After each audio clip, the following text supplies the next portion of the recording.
Nor could the Trojan fighters break through the wall of their foemen. Nor could the mighty Pelides slay in his war rage the Trojans. Ever he fought, surrounded, or drew back compelled to his legions. For to each spear of his strength full 20 hissed round his helmet, cried on his shield, attempted his cuirass, or leaped at his coursers, or at Automedon ran, like living things in their bloodthirst. Galled the deathless steeds, high neighing poured in their anger. Wrathful Achilles wheeled and threatened, seeking a victim. So might a fire on the high-piled altar of sacrifice blazing seek for its tongues an offering fit for the gods. But 'tis answered only by spitting rain that a dense cloud sends out of heaven. Sibilant hiss the drops on the glowing wood and the altar. Chill a darkness o'erhangs, and its brief and envious spirits rail at the glorious flame, desiring an end of its brilliance. Meanwhile, behind, by the ranks of the fighters sheltered from Hades, Paris loosed his lethal shafts at the head of the Hellene. Then upon Helenus, wrath from the gods who are noble, descended, seized on the tongue of the prophet, and spoke out their thoughts in his accents. Thoughts by men rejected, who follow the beast in their reason. Only advantage seek, and honour and pride are forgotten. Paris, not thus shalt thou slay Achilles, but only thy glory. Hast thou no heed that the women should mock in the streets of our city, thee and thy bow and thy numbers, hearing this shame of the Trojans? Dost thou not fear the gods and their harms? Not so do they combat who have the awe of their deeds and follow the way of the mighty. Paris the Priamid answered his brother, Helenus, wherefore care should I have for fame or the gods and their punishments, heeding breath of men when they praise or condemn me? Victory I ask for, joy for my living heart, not a dream and a breath for my ashes. Work I desire, and the wish of my heart, and the fruit of my labour. Nay, let my fame be crushed into mire for the ages to spit at, but let my country live, and her foes be slain on her beaches. So he spoke, and fitted another shaft to the bowstring.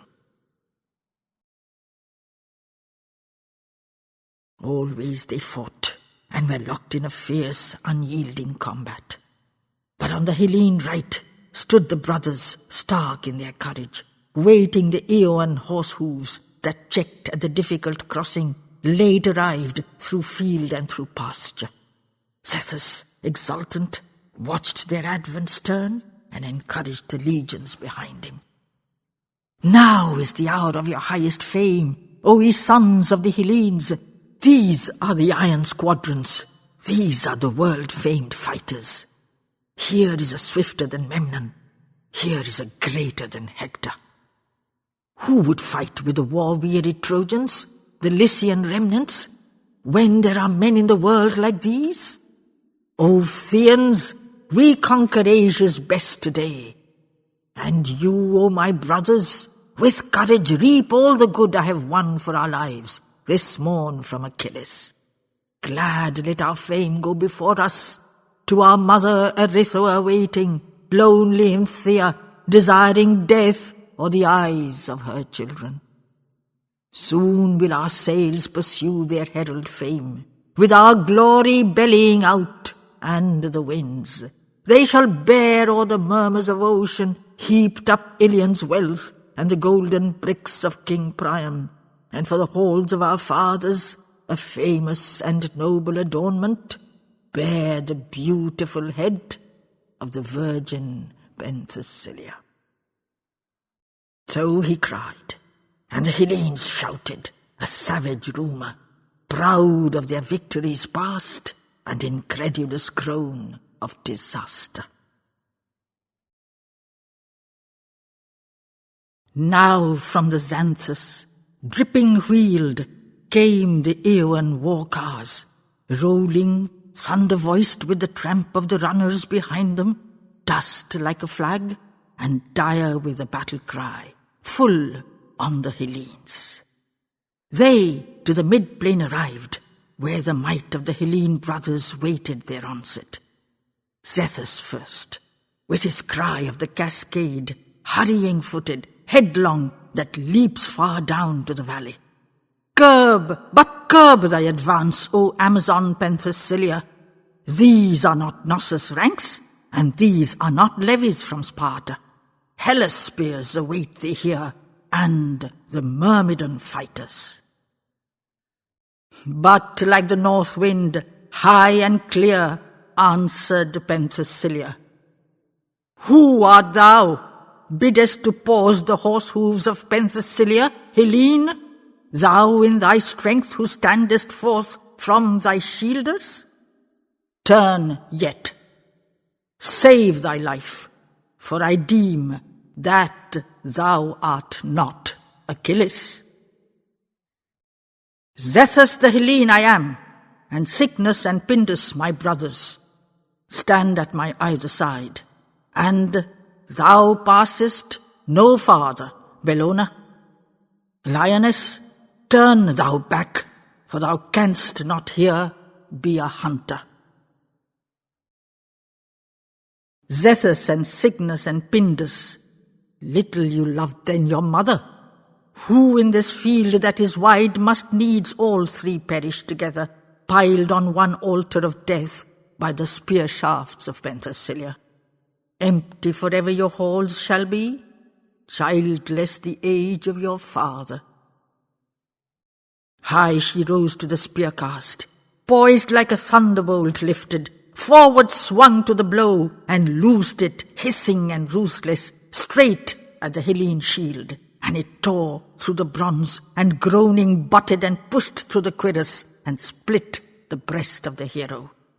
Round in his car he spun, then putting his hands out before him, even as a diver who leaps from the shed of the bath to the current, launched out, so headlong, struggled, sideward collapsed, then was quiet, dead on Trojan earth. But dismay and grief on his brothers yet alive now seized. Then rage came blinding the eyeballs. Blindly they hurled, yet attained, for Athene guided the spear shafts. Death, like a forest beast, yet played with the might of the virgin. One on her shield, and one on her cuirass rang, but rejected fell back like reeds that are thrown at a boulder by boys on the seashore. She, unmoved, replied. Her shafts, in their angry succession, hardly endured delay between. Like trees the brothers felled, to each side sank prone. So, lifeless, these strong ones of Hellas lay on their couch of the hostile soil, reunited in slumber, as in their childhood they lay in Hellas, watched by their mother, three of them side by side, and she dreamed for her darlings their future. But on the ranks of the Hellenes, fear and amazement descended, messengers they from Zeus to discourage the pride and the bloodlust. Back many yards their foremost recoiled in a God-given terror, as from a snake a traveller scorned for a bough by the wayside, but it arises puffing its hood and hisses its hatred. Forward the henchmen ran, and plucked back the spears from the corpses. Onward the Aeon thousands rolled o'er the ground that was conquered, trampling the fallen men into earth with the wheels of their war cars. But in her speed, like the sea or the storm wind, Penthesilea drove towards the ranks of the foe, and her spear shafts hastened before her, messengers whistling shrilly to death. He came like a wolf-hound called by his master's voice, and silently fell on the quarry. Hertimus fell. Admetus was wounded. Charmides slaughtered. Cyrus died, though he faced not the blow, while he hastened to shelter. Itylus, bright and beautiful, went down to night and to Hades. Back, ever back, the Hellenes recoiled from the shock of the Virgin, slain by her prowess fierce, alarmed by the might of her helpers. For at her right, Surabdas threatened, and iron Surenus. And at her left, hill-shouldered Pharetus slaughtered the Hellenes. Then in the ranks of the Greeks, a shouting arose, and the leaders cried to their hosts, and recalled their unstained fame and their valour never so lightly conquered before in the trial of Ares. And of Achilles they spoke, and King Peleus, waiting in fear, listening for Troy o'erthrown, not his hosts overcome by a woman. And from the right and the left came heroes mighty to succour. Chiefs of the Dolopis, Ar and Eglauron, came mid the foremost. Hylas, fair as a drifting moon, but fierce as the winter. Prius came the Thessalian, and Cebus, whom Pharsalus honoured. Victors in countless fights, who had stood against Memnon and Hector. But though their hands were mighty, though fierce their obdurate natures, mightier strengths they met, and a sterner brood of the war-god. Light from the hand of the Virgin, the spear ran laughing at Cebus, crashed through his helmet, and left him supine on the pastures of Troia. To Suraptus fell, and the blood-spurting head of Eglauron dropped like a fruit from a branch by its weight to the discus of Sambus. Iron Sorenus' mace head shattered the beauty of Hylas. Prius, by Pharetus slain, lay still and had rest from the war cry. Back, ever back reeled the Hellene host, with the Virgin pursuing. Storm-shod the Amazon fought, and she slew like a god unresisted. None now dared to confront her burning eyes. The boldest shuddered back from her spear, and the cry of her tore at their heartstrings. Fear, the daughter of Zeus, had gripped at the hearts of the Hellenes. So, as their heroes yielded before her, Penthesilea, lifted with victory, cried to her henchman Eurus of Elaea, who had the foot of the wind and its breath that scants not for running. Hasten, hasten, Eurus, race to the right, where unwarring Valorous leads his host. Bid him close with the strength of the Hellenes. Soon will they scatter like chaff on the threshing floor, blown to the beaches.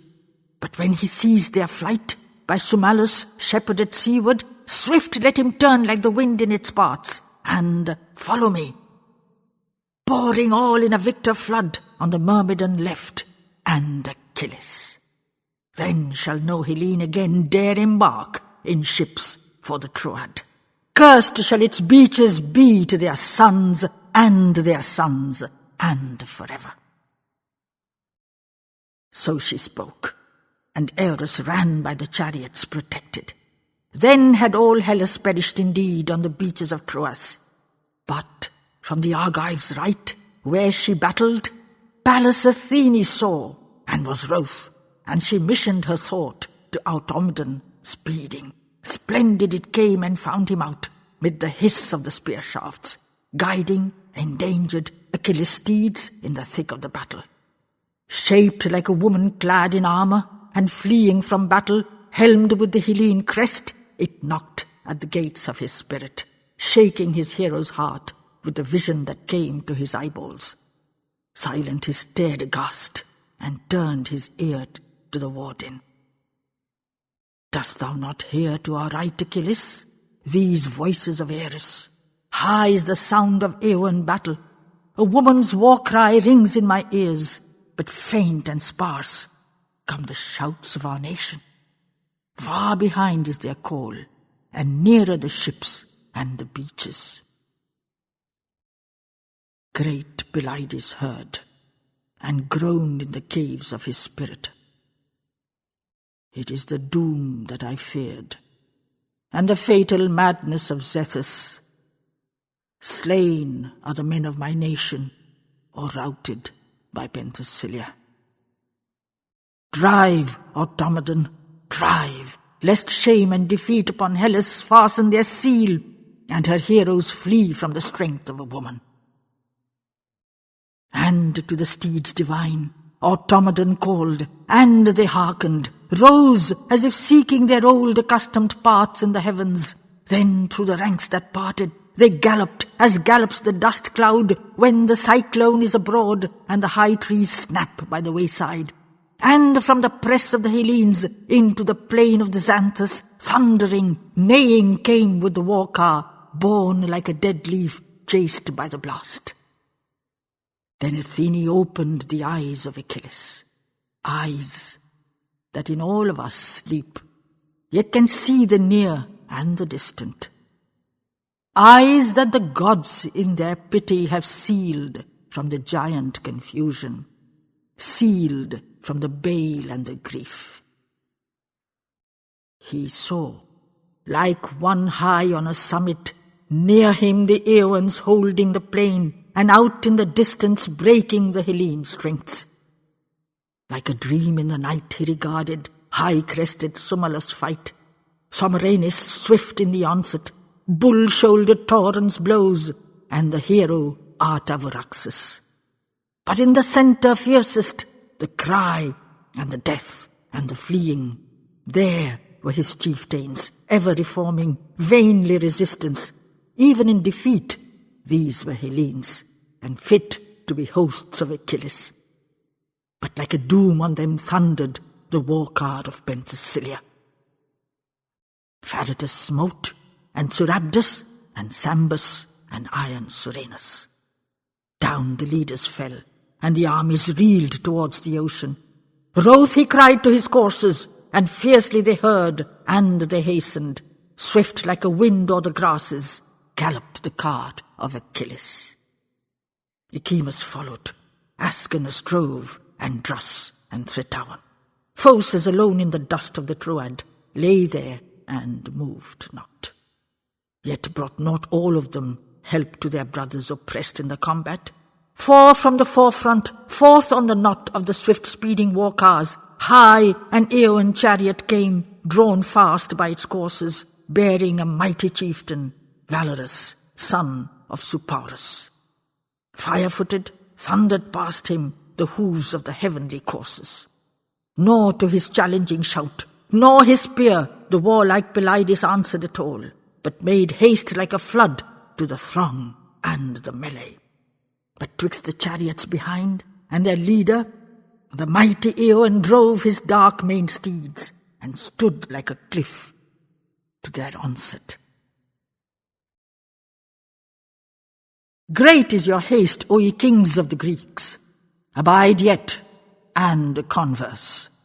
Scatheless your leader has fled from me, borne by the hoofs of his coursers.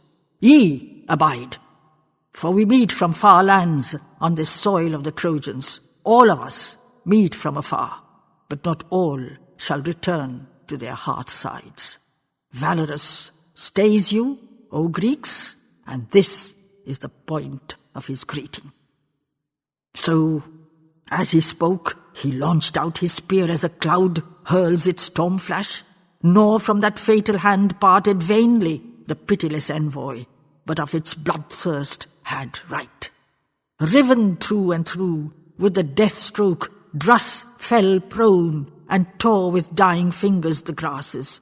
Sobbing his soul fled out to the night and the chill and the silence. They, like leaves that are suddenly stayed by the fall of a wind gust, ceased from their headlong speed. And Echemus poising his spear shaft, "Sharp are thy greetings, chieftain Aeon. Message for message, Echemus son of Aeetes, one of the mighty in Hellas, thus returns. Let Ares judge twixt the Greek and the Eastern." Fast sped the spear, but Valorous held forth his shield and rebutted, shouting the deadly point that could pierce not his iron refusal. "Echemus, surely thy vaunt has reached me, but unfelt is thy spear point. Weak are men's arms, it seems, in Hellas. A boy there, Ares, aims with reeds, not spears, at pastoral cheeses, not iron. Judge now my strength. 2 spears from him ran at the hearts of his foemen. Crouching Phraates heard the keen death over him whistle. Ascanius, hurt in the shoulder, cried out, and paused from his warlust. Echemus hurled now again, and hurled with him stalwart Phraates. Strong Phraates missed, but Echemus' point at the helmet bit and fastened, as fastens a hound on the ear of the wild boar, wroth with the cry and the hurt that gores the pack and his hunters. Valorous, frowning, tugged at the heavy steel. Yet his right hand smote at Echemus. Him he missed, but valiant Phraates sat back dead in his seat, and the chariot, wild with its coursers, snorting and galloping, bore his corpse o'er the plains to the Hellenes. But while yet valorous strove with the shaft, obscured and encumbered, Ascanius sprang down swift from his car, and armed with his sword point, clove the Aeon's neck, as the lightning springs at an oak trunk, seized in the stride of the storm, and severs that might with its sharpness. Slain the hero fell. His mighty limbs the spirit mightier released to the gods, and it rose to the heavens of the noble. Ascanius gathered the spear shafts. Loud was his shout, as exulting back he leaped to the car triumphant, o'er death and its menace. Lie there, valorous king of the east, with imperial Troia. 6 rich feet of her soil she gives thee for couch of the nuptials. Rest then, talk not again on the way with the heroes of Hellas. So delivered, they hastened, glad to the ranks of their brothers. After them rolled the Aeon war cars, Ariston leading, loud with the clamour of hooves, and the far-rolling gust of the war cry. Wroth at their chieftain's fall, they moved to the help of their nation, now by the unearthly horses neared, and the might of Achilles. Then, from the Hellenes who heard the noise and the cry of their coming, lifted eyes dismayed, but saw the familiar war car, saw the heaven-born steeds, and the helm unconquered in battle. Sound was of other hopefulness. Loud as the outbursting thunder rises o'er lower sounds of the storm, o'er the din of the battle rose the Hellene shout, and rose the name of Achilles.